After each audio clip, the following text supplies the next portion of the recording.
Hi students, ಎಲ್ಲರಿಗೂ ನಮ್ಮ YouTube ಚಾನಲ್ಗೆ ಸ್ವಾಗತ. ಯಾರ್ಯಾರು ಇನ್ನೂ ಸಬ್ಸ್ಕ್ರೈಬ್ ಮಾಡ್ಕೊಂಡಿಲ್ಲ ಬೇಗ ಸಬ್ಸ್ಕ್ರೈಬ್ ಮಾಡ್ಕೊಳ್ಳಿ. ನಾನಿವಾಗ 80 ಮಾರ್ಕ್ಸ್ಗೆ ಮ್ಯಾಥ್ಸ್ ಪಾಸಿಂಗ್ ಪ್ಯಾಕೇಜ್ನ ಕೊಡ್ತಾಯಿದ್ದೀನಿ. ನೀವು ಇಷ್ಟನ್ನೇ ಓದಿದ್ರೆ ಸಾಕು, ನಿಮಗೆ ಆರಾಮಾಗಿ 35 ಮಾರ್ಕ್ಸ್ ಬರುತ್ತೆ. ನೋಡ್ಕೊಳ್ಳಿ. ಫಸ್ಟು ಅಭಾಗಲಬ್ಧ ಸಂಖ್ಯೆ ಎಂದು ಸಾಧಿಸಿ. ಇದು 2 ಮಾರ್ಕ್ಸು ಅಥವಾ 3 ಮಾರ್ಕ್ಸಿಗೆ ಬರುತ್ತೆ. ಈ ಫಸ್ಟ್ ಒನ್ ಇದೆ, ಇದು 2 ಮಾರ್ಕ್ಸಿಗೆ ಬರುತ್ತೆ. ನೋಡ್ಕೊಳ್ಳಿ. ನಮ್ಮ ಚಾನಲ್ನ ಸಬ್ಸ್ಕ್ರೈಬ್ ಮಾಡಿಲ್ಲ ಅಂದರೆ ಬೇಗ ಮಾಡ್ಕೊಳ್ಳಿ. ನೋಡಿ, ವರ್ಗಮೂಲ 3 ಒಂದು ಅಭಾಗಲಬ್ಧ ಸಂಖ್ಯೆ ಎಂದು ಸಾಧಿಸಿ. ಈ ಥರ ಕೊಟ್ಟರೆ ನಿಮಗೆ 3 ಮಾರ್ಕ್ಸ್ ಕೊಡ್ತಾರೆ. ನೋಡ್ಕೊಳ್ಳಿ. ನಾನೀಗ ಆಲ್ರೆಡಿ ಮಾಡೆಲ್ ಕ್ವಶನ್ ಪೇಪರ್ನ ಮಾಡಿದ್ದೀನಿ, ಕನ್ನಡ ಆನ್ಸರ್ಸ್ನು ಮಾಡಿದ್ದೀನಿ. ಯಾರ್ಯಾರು ನೋಡಿಲ್ಲ ಬೇಗ ಹೋಗಿ ನೋಡ್ಕೊಳ್ಳಿ. ನೋಡಿ, next P of x is equal to x square plus 7x plus 10 ಈ ವರ್ಗ ಬಹುಪದೋಕ್ತಿಯ ಶೂನ್ಯತೆಗಳನ್ನು ಕಂಡುಹಿಡಿಯಿರಿ ಹಾಗೂ ಶೂನ್ಯತೆಗಳು ಮತ್ತು ಸಹಗುಣಕಗಳ ನಡುವಿನ ಸಂಬಂಧವನ್ನು ತಾಳೆ ನೋಡಿ. ಇದು ಫೈನಲ್ ಎಕ್ಸಾಮ್ 2023 ಬಂದಿತ್ತು. 3 ಮಾರ್ಕ್ಸಿಗೆ ಬಂದಿತ್ತು ಈ ಕ್ವಶನ್ನು.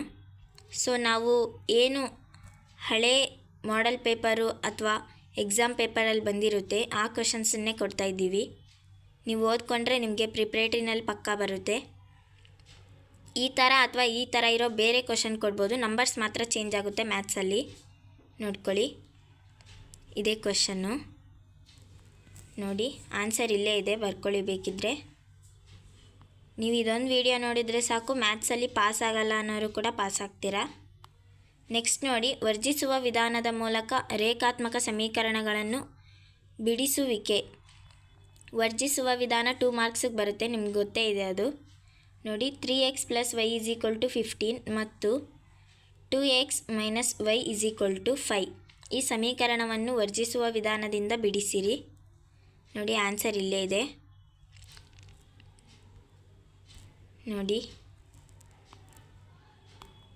ನಮ್ಮ ಚಾನಲ್ನ ಸಬ್ಸ್ಕ್ರೈಬ್ ಮಾಡ್ಕೊಳ್ಳಿ. ನೆಕ್ಸ್ಟು 2x² - 5x - 1 = 0 ವರ್ಗ ಸಮೀಕರಣದ ಶೋಧಕವನ್ನು ಕಂಡುಹಿಡಿಯಿರಿ ಮತ್ತು ಇದರಿಂದ ಮೂಲಗಳ ಸ್ವಭಾವವನ್ನು ನಿರ್ಧರಿಸಿ ಬರೆಯಿರಿ. ನೋಡಿ, ಒಂದು ಅರ್ಥ ಮಾಡ್ಕೊಳ್ಳಿ. ವರ್ಜಿಸುವ ವಿಧಾನ ಅಥವಾ ಶೋಧಕ ಕೊಡ್ತಾರೆ, 2ರಲ್ಲಿ 1 ಬರುತ್ತೆ, 2 ಮಾರ್ಕ್ಸು ಬರುತ್ತೆ. ಶೋಧಕ ಒಂದೊಂದು ಸಾರಿ 3 ಮಾರ್ಕ್ಸು ಬರುತ್ತೆ. ಸೂತ್ರ ನೆನ್ಪಿಟ್ಕೊಳ್ಳಿ, ನಿಮ್ಗೆ ಈಸಿ ಆಗುತ್ತೆ. ಸೂತ್ರ ನೋಡಿ, ಡೆಲ್ಟಾ = b² - 4ac ಅಷ್ಟೇ. ಸೂತ್ರ ನೋಡಿ, ನಿಮ್ಗೆ ಇನ್ನೊಂದು ಸಾರಿ ಗೊತ್ತಾಗಿಲ್ಲ ಅಂದರೆ ನೋಡ್ಕೊಳ್ಳಿ. ಶೋಧಕದು ಸೂತ್ರ, ಶೋಧಕ ಅಂತ ಕೇಳಿದರೆ ನೀವು ಇದೊಂದು ಸೂತ್ರ ಬರೆದ್ರೆ ಸಾಕು, 1 ಮಾರ್ಕ್ ಕೊಡ್ತಾರೆ ನಿಮಗೆ. Delta = b² - 4ac. ನೆಕ್ಸ್ಟು ಸಮಾಂತರ ಶ್ರೇಣಿಗೆ ಬರೋಣ. ಸಮಾಂತರ ಶ್ರೇಣಿಯ nನೇ ಪದವನ್ನು ಕಂಡುಹಿಡಿಯುವುದು. ಇಲ್ಲಿ 2 ಕ್ವಶನ್ಸ್ ಬರುತ್ತೆ. ನಿಮಗೆ nನೇ ಪದ ಕಂಡುಹಿಡಿಯಿರಿ ಮತ್ತು ಒಟ್ಟು ಪದಗಳ ಮೊತ್ತ ಮತ್ತು nನೇ ಪದ, ಇದೆರಡಕ್ಕೂ ಸೂತ್ರ ಬೇರೆ ಇದೆ, ನೀವು ಅರ್ಥ ಮಾಡ್ಕೊಳ್ಳಿ. ಫಸ್ಟ್ nನೇ ಪದ ಅಂದರೆ ಇಷ್ಟನೇ ಪದ ಕಂಡುಹಿಡಿಯಿರಿ ಅಂತ ಹೇಳಿದರೆ an = a + n - 1 × d ಈ ಸೂತ್ರ ಬರೀಬೇಕು. nನೇ ಪದ ಅಂದರೆ ನೋಡ್ಕೊಳ್ಳಿ, ಇಲ್ಲಿ 2 ಮಾರ್ಕ್ಸಿಗೆ ಕೊಡ್ತಾರೆ ಇದನ್ನು. nನೇ ಪದ ಕಂಡುಹಿಡಿಯುವುದು ಸೂತ್ರ an = a + n - 1 × d. ನೋಡಿ, ಕ್ವಶನ್ಗೆ ಆನ್ಸರ್ ಇದೆ, ಆನ್ಸರ್ 47. ನೆಕ್ಸ್ಟ್ ನೋಡಿ, ನಾನು ಹೇಳಿದ್ನಲ್ಲ, ಸಮಾಂತರ ಶ್ರೇಣಿಯ ಮೊದಲ n ಪದಗಳ ಮೊತ್ತ ಕಂಡುಹಿಡಿಯುವುದು. ಮೊತ್ತ ಅಂದ ತಕ್ಷಣ ನಿಮಗೆ ಈ ಸೂತ್ರ ನೆನಪಾಗಬೇಕು. Sn = n/2 2a + n - 1 × d ಈ ಸೂತ್ರ ನೆನ್ಪಿಟ್ಕೊಳ್ಳಿ. ಯಾವಾಗ ಮೊತ್ತ ಅಂತ ಹೇಳಿದಾಗ, ಮೊತ್ತ ಅಂತ ಬಂದರೆ ನೀವು ಬರೆದ್ಬಿಡಿ ಈ ಸೂತ್ರನ. ಇಷ್ಟನೇ ಪದ ಅಂತ ಹೇಳಿದರೆ ನಾನು ಮೊದಲು ಹೇಳಿದ ಸೂತ್ರನ ಬರೀರಿ. ನೀವು ಅರ್ಥ ಮಾಡ್ಕೊಂಡು ಬರೆದ್ರೆ 1 ಮಾರ್ಕ್ ಆರಾಮಾಗಿ ಕೊಡ್ತಾರೆ ಅವರು. ನೋಡ್ಕೊಳ್ಳಿ, ನೆಕ್ಸ್ಟು ಇದಕ್ಕೆ ಆನ್ಸರು -979. ನೆಕ್ಸ್ಟ್ ನೋಡಿ, ನಿರ್ದೇಶಾಂಕ ರೇಖಾಗಣಿತ ಪಾಠ. ಅದು A1 ಮತ್ತು 5 ಮತ್ತು B2 ಮತ್ತು 3 ನಿರ್ದೇಶಾಂಕ ಬಿಂದುವಿನ ನಡುವಿನ ದೂರ ಕಂಡುಹಿಡಿಯಿರಿ. ನಡುವಿನ ದೂರ ಸೂತ್ರ ಇಲ್ಲಿದೆ ನೋಡಿ. ವರ್ಗಮೂಲ ಹಾಕ್ಬಿಟ್ಟು x2 ಮೈನಸ್ x1 ಹಾಕಬೇಕು, ಸ್ಕ್ವೇರ್ ಹಾಕ್ಬೇಕು, ಅದಕ್ಕೆ ಪ್ಲಸ್ y2 ಮೈನಸ್ y1 ಹಾಕಿ ಸ್ಕ್ವೇರ್ ಹಾಕಬೇಕು. ಇಷ್ಟೇ ಸೂತ್ರ. ಅದಕ್ಕೆ ಬಿಂದುಗಳ ನಡುವಿನ ದೂರ ಅಂತ ಕೇಳಿದರೆ ನೆಕ್ಸ್ಟ್ ನೋಡಿ, ನಿರ್ದೇಶಾಂಕ ಬಿಂದುಗಳು ಮತ್ತು ಮೂಲ ಬಿಂದುಗಳು ನಡುವಿನ ದೂರ ಕಂಡುಹಿಡಿಯುವುದು. ಇದು ಕೂಡ ಅದೇ ಥರ, ಬಟ್ ಇದು ಮೂಲ ಬಿಂದು ಅಂತ ಕೊಟ್ಟಿದ್ದಾರೆ, ಅಲ್ಲಿ ಬಿಂದುಗಳ ನಡುವಿನ ದೂರ ಅಂತ ಕೊಟ್ಟಿದ್ದಾರೆ. ನೀವು ಡಿಫ್ರೆನ್ಸ್ ನೋಡ್ಬೋದು. ಬಿಂದುಗಳ ನಡುವಿನ ದೂರ ಇಲ್ಲಿದೆ, ಇಲ್ಲಿ ಮೂಲ ಬಿಂದುವಿನ ನಡುವಿನ ದೂರ ಅಂತಿದೆ. ಇದಕ್ಕೆ ವರ್ಗಮೂಲ ಹಾಕ್ಬಿಟ್ಟು x² ಪ್ಲಸ್ y² ಹಾಕಿದ್ರೆ ಆಯಿತು, ಈಸಿಯಾಗಿ ಕಂಡುಹಿಡಿಬೋದು. ನೆಕ್ಸ್ಟ್ ನೋಡಿ, ವೃತ್ತದ ಮೇಲೆ 2 ಪ್ರಮೇಯ ಅಂತ ಹೇಳಿದೆ ನಾನು. ಮಾಡೆಲ್ ಪೇಪರ್ ಮಾಡಬೇಕಾದ್ರೇ ನಿಮ್ಗೆ ಹೇಳಿದ್ದೀನಿ. ಪ್ರಮೇಯ 4 ಮಾರ್ಕ್ಸ್ಗೆ ಅಥವಾ 5 ಮಾರ್ಕ್ಸ್ಗೆ ಕೋನ ಪ್ರಮೇಯ ಅಥವಾ ಥೇಲ್ಸ್ ಪ್ರಮೇಯ ಬರುತ್ತೆ ಅಂತ ಹೇಳಿದ್ದೆ. ವೃತ್ತ ಅದು 2 3 ಮಾರ್ಕ್ಸಿಗೆ ಬರುತ್ತೆ. ಒಂದು ಬಂದಿಲ್ಲ ಅಂದರೆ ಇನ್ನೊಂದು ಕನ್ಫರ್ಮ್ ಆಗಿ ಬರುತ್ತೆ. ಎರಡನ್ನೂ ಕಲ್ತೀರಿ ಅಂತ ಹೇಳಿದ್ದೀನಿ ನಿಮಗೆ. ನೋಡಿ, ಇದು ಫಸ್ಟು, ಬಾಹ್ಯ ಬಿಂದುವಿನಿಂದ ವೃತ್ತಕ್ಕೆ ಎಳೆದ ಸ್ಪರ್ಶಕಗಳ ಉದ್ದಗಳು ಸಮನಾಗಿರುತ್ತವೆ ಎಂದು ಸಾಧಿಸಿ. ಫಸ್ಟ್ ಇದು ಪ್ರಮೇಯ 1, ವೃತ್ತದ ಮೇಲಿನ ಪ್ರಮೇಯದಲ್ಲಿ 1 ಇದು. ನೆಕ್ಸ್ಟ್ ಪ್ರಮೇಯ 2 ನೋಡ್ಕೊಳ್ಳಿ. ಬರ್ಕೊಂಡಿಲ್ಲ ಅಂದರೆ ಬರ್ಕೊಳ್ಳಿ. ನೋಡಿ, ಫುಲ್ ಇದೆ, ಈಸಿಯಾಗಿದೆ. ಪ್ರಮೇಯ 1 ಅಂತ ಬರ್ಕೊಳ್ಳಿ. ನೋಡಿ, ಯಾರ್ಯಾರು ಬರ್ಕೊಂಡಿಲ್ಲ ಅಥವಾ ಓದಿಲ್ಲ, ಈ ಒಂದು ನೈಟಲ್ಲಿ ಕೂತ್ಕೊಂಡು ಓದಿ ನಾಳೆ ಬೆಳಗ್ಗೆ ನೀವು 35 ಮೇಲೆ ಮಾರ್ಕ್ಸ್ ತೆಗಿಬೋದು. ನೆಕ್ಸ್ಟ್ ನೋಡಿ, ವೃತ್ತದ ಮೇಲಿನ ಪ್ರಮೇಯ 2. ವೃತ್ತದ ಮೇಲಿನ ಯಾವುದೇ ಬಿಂದುವಿನಲ್ಲಿ ಎಳೆದ ಸ್ಪರ್ಶವು ಸ್ಪರ್ಶ ಬಿಂದುವಿನಲ್ಲಿ ಎಳೆದ ತ್ರಿಜ್ಯಕ್ಕೆ ಲಂಬವಾಗಿರುತ್ತದೆ ಎಂದು ಸಾಧಿಸಿ. ಹೇಳಿಕೆ ಅವರೇ ಕೊಟ್ಟಿದ್ದಾರೆ ನೋಡಿ. ಇದನ್ನು ಯಾರ್ಯಾರು ಬರ್ಕೊಂಡಿಲ್ಲ ಬರ್ಕೊಳ್ಳಿ. ನೋಡಿ, ಸಾಧನೆ ಸಪ್ರೇಟಾಗಿ ಕೊಟ್ಟಿದ್ದಾರೆ. ಇಷ್ಟೇ ಆನ್ಸರ್ ಬರೆದ್ರೆ ನಿಮಗೆ 3 ಮಾರ್ಕ್ಸ್ ಕೊಡ್ತಾರೆ. ಬಾಯಟ್ ಮಾಡಿಬಿಡಿ, ನಿಮಗೆ ಈಸಿ ಆಗುತ್ತೆ ಫೈನಲ್ ಎಕ್ಸಾಮಲ್ಲಿ ಬರೆಯೋಕ್ಕೆ. ನೆಕ್ಸ್ಟು, ನೇರ ವಿಧಾನದಿಂದ ಸರಾಸರಿ ಕಂಡುಹಿಡಿಯುವುದು.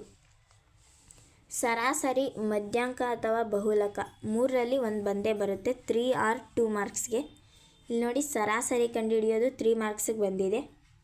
ನೇರ ವಿಧಾನದಿಂದ ಸರಾಸರಿ ಕಂಡುಹಿಡಿಯುವುದು.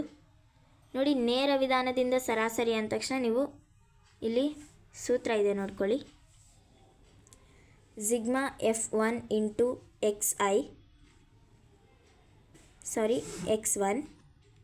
ನೆಕ್ಸ್ಟ್ ಬೈ ಸಿಗ್ಮಾ F1 ನೋಡ್ಕೊಳ್ಳಿ. ನೆಕ್ಸ್ಟ್ ನೋಡಿ, ಸರಾಸರಿದು ನಿಮಗೆ ಗೊತ್ತಾಯ್ತು ಅನ್ಕೋತೀನಿ ಸೂತ್ರ.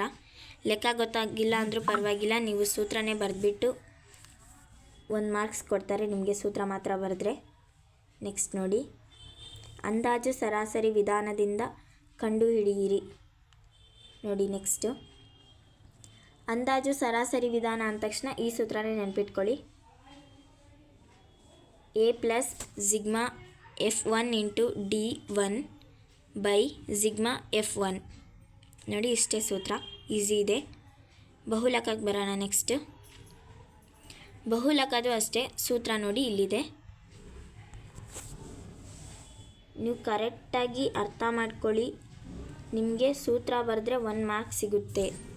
ನಿಮಗೆ ಲೆಕ್ಕ ಮಾಡೋಕ್ಕೆ ಬಂದಿಲ್ಲ ಅಂದರೂ ಪರವಾಗಿಲ್ಲ, ಇವಾಗ ಸೂತ್ರ ಬರೀರಿ, ನೆಕ್ಸ್ಟ್ ಪ್ರಿಪ್ರೇಟ್ರಿಗೆ ರೆಡಿ ಆಗುವಂತ್ರಿ. ನೋಡಿ, ಬಹುಲಕ ಸೂತ್ರ ಇದು. ನೆಕ್ಸ್ಟು ಮಧ್ಯಾಂಕ ಸೂತ್ರ ಇಲ್ಲಿದೆ ನೋಡ್ಕೊಳ್ಳಿ. ಲೆಕ್ಕ ಮಾಡ್ತೀನಿ ಅನ್ನೋರು ಮಾಡಿ, ಮಿಸ್ ಮಾಡಬೇಡಿ ಲೆಕ್ಕನ. ಫುಲ್ ಲೆಕ್ಕ ಇದರಲ್ಲೇ ಇದೆ, ನಾನು ಕೊಟ್ಟಿದ್ದೀನಿ. ನೀವು ವಿಡಿಯೋನ ಸ್ಟಾಪ್ ಮಾಡಿ ನೋಡ್ಬೋದು. ಮಧ್ಯದಲ್ಲಿ ವಿಡಿಯೋ ಮಿಸ್ ಮಾಡಬೇಡಿ, ನಾವು ಹೇಳ್ತಾ ಇರ್ತೀವಿ ಇಂಪಾರ್ಟೆಂಟ್ ಇರೋದು. ನೋಡ್ಕೊಳ್ಳಿ ಮಧ್ಯಾಂಕ ಸೂತ್ರ. ನೆಕ್ಸ್ಟ್ ಹೋಗೋಣ.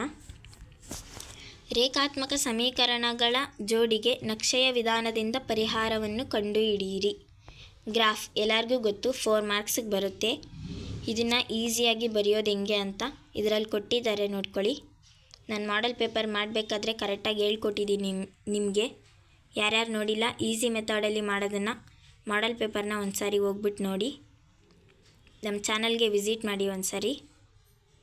ನೋಡಿ, ಇಲ್ಲಿ ಕೊಟ್ಟಿದ್ದಾರೆ 2x + y = 8 and x + y = 5.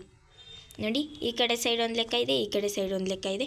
ಇದು ಸ್ವಲ್ಪ ಕಷ್ಟ ಅನಿಸ್ಬೋದು, ನಾನು ಅದಕ್ಕೆ ಮಾಡೆಲ್ ಪೇಪರಲ್ಲಿ ನಿಮಗೆ ಲೆಕ್ಕ ಮಾಡಿದ್ದೀನಿ. ಆ ಪೇಪರ್ನ ಒಂದು ಸಾರಿ ನೋಡಿ, ನಮ್ಮ ಚಾನಲಲ್ಲಿದೆ ಆ ಪೇಪರು. ನೆಕ್ಸ್ಟ್ ನೋಡಿ, ಗ್ರಾಫ್ ಹಾಕಕ್ಕೆ ನಿಮಗೆಲ್ಲರಿಗೂ ಬರುತ್ತೆ ನೋಡಿ. ಈ ಒಂದೇನಿದೆ ಇಲ್ಲಿ, ಎಕ್ಸ್ ಅಕ್ಷ 1 ಸೆಂಟಿಮೀಟರ್ = 1 ಮಾನ, ಇದನ್ನು ಬರೀಬೇಕು ನೀವು. ಇದೆರಡನ್ನೂ ಬರೆದ್ರೆ 1 ಮಾರ್ಕ್ ಕೊಡ್ತಾರೆ ನಿಮಗೆ. ಈ ಫಾರ್ಮೇಟ್ ಏನಿದೆ ಇದನ್ನು ಬರೆದ್ರೆ 1 ಮಾರ್ಕು. ನೆಕ್ಸ್ಟು ಆ ಬಿಂದುಗಳನ್ನ ಗುರುತಿಸಿದ್ರೆ 1 ಮಾರ್ಕು. ನೀವು ಎಕ್ಸ್ ಮತ್ತು ವೈನ ಗುರುತಿಸಿದ್ರೆ ಇನ್ನೊಂದು ಮಾರ್ಕು. ಇಲ್ಲಿ ನೋಡಿ, ಎಕ್ಸ್ ಏನಿದೆ ಅಂದರೆ ಎಕ್ಸ್ ಬಂದುಬಿಟ್ಟು 3 ಇದೆ, ವೈ ಬಂದುಬಿಟ್ಟು 2 ಇದೆ. ನೋಡ್ಕೊಳ್ಳಿ, ಇಲ್ಲೇ ಇದೆ ನೋಡಿ. ಫಸ್ಟ್ ಬರೆದಿರೋದು ಎಕ್ಸ್, ಇಲ್ಲಿ ನೋಡಿ ಇದು ಎಕ್ಸ್ ಗೆರೆ ಮೇಲೆ ಇದೆ, ಇದು ವೈ, ಇದು ಎಕ್ಸು, ಇದು ವೈ. ನೋಡ್ಕೊಳ್ಳಿ, ಗ್ರಾಫ್ ಅರ್ಥ ಆಗಿದೆ ಅನ್ಕೋತೀನಿ. ಅರ್ಥ ಆಗಿಲ್ಲ ಅಂದರೆ ಒಂದು ಸಾರಿ ಮಾಡೆಲ್ ಕ್ವೆಶ್ಚನ್ ಪೇಪರಲ್ಲಿ ಕರೆಕ್ಟಾಗಿ ಹೇಳ್ಕೊಟ್ಟಿದ್ದೀನಿ, ನೋಡಿ ಹೋಗ್ಬಿಟ್ಟು. Okay students, thank you for watching. ನಿಮಗೆ ಯಾವುದಾದ್ರೂ ಡೌಟ್ಸ್ ಇದ್ದರೆ ಕಮೆಂಟ್ ಮಾಡಿ, ನಾನು ನಿಮಗೆ ಆನ್ಸರ್ ಮಾಡ್ತೀನಿ. Thank you so much.